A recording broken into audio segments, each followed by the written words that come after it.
Friends இப்போ வந்து நம்ம குக்கிங் பண்ண ஸ்டார்ட் பண்ணிட்டோம். ஃபஸ்ட்டு நம்ம செய்ய போகிறது வந்து பிரைன் ஃப்ரை. இது பாருங்கள் செய்யலாம்.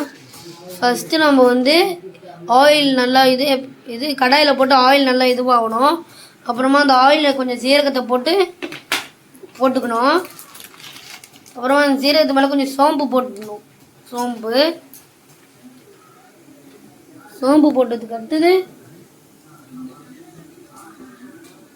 அந்த க்ளவுன்னு சொல்லுவாங்க, கிராம்பு, அது போடணும்.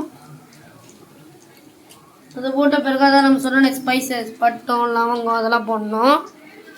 பாருங்க, பட்டை, லவங்கம், கிராம்பு, ஜாதிக்காய் எல்லாம் போடணும்.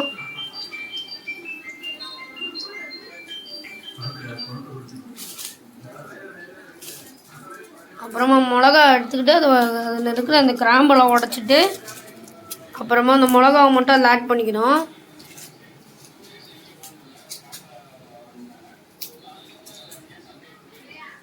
மிளகா மட்டும் ஆட் பண்ணிக்கிட்டு சேர்த்துக்கலாம். சேர்த்துட்டோன்னா உங்களுக்கு டப்பு டப்பு டப்பு டப்புன்னு சவுண்ட் வரும். அப்புறமா அதை நல்லா இன்னும் நம்ம மிக்ஸ் பண்ணி விட்டுக்கலாம்.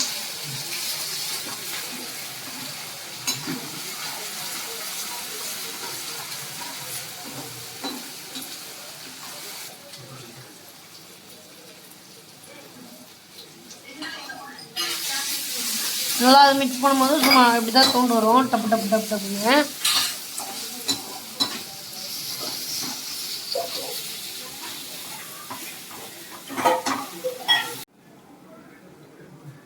ஃப்ரெண்ட்ஸ் இப்போ வந்து பார்த்தீங்கன்னா நம்ம ஆல்ரெடி இது பண்ணியிருந்தோம். நம்ம மிளகாத்தூள் போட்டு அதை மிக்ஸ் பண்ணி தொக்காக்கிட்டோம். இப்போ அதில் நம்ம வந்து பிரைன் கட் பண்ணி போட போகிறோம். பாருங்கள்.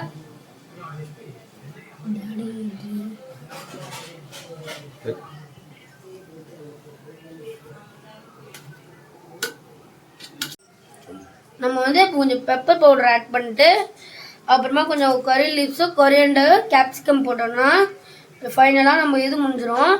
இப்போ நம்ம டாடி வந்து பெப்பர் ஆட் பண்ணிட்டு இருக்காரு.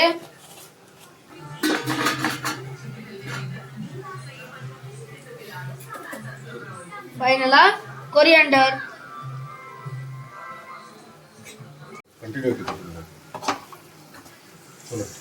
செம்ம ஸ்மெல்லிஷாக ரெடி ஆயிடுச்சு. நம்ம இது ஸ்மெல்லு பயங்கரமாக இருக்குது. எப்போயும் சாப்பிடணும் போல தோணுது எனக்கு. ஆனால் இன்னும் நம்ம மண்ணீரல் பண்ணணும். மண்ணீரல் பண்ணிட்டு தான் நம்ம சாப்பிட்ணும் இதை. ஓகே, ரெடி ஆயிடுச்சு. இப்போ வந்து கொரியண்டர் நம்ம இது ஆட் பண்ணிக்கிறோம்.